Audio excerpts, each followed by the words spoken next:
là, moi, il tape.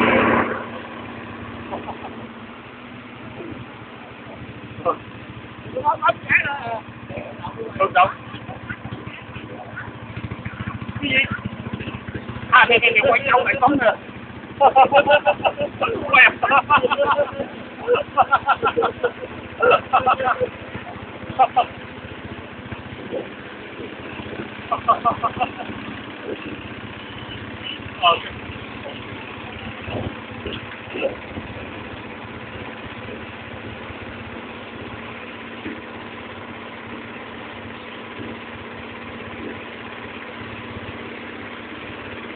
D'accord.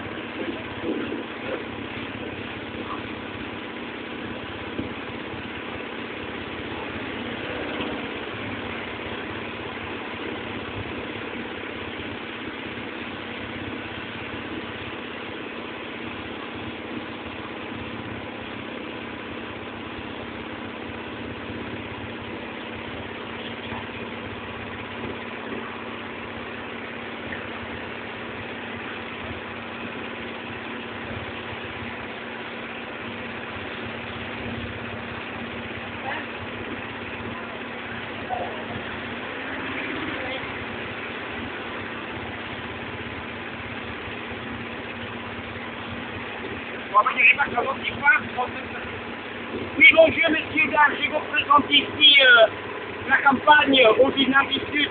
Alors maintenant nous prenons un bateau et c'est un bon voyage.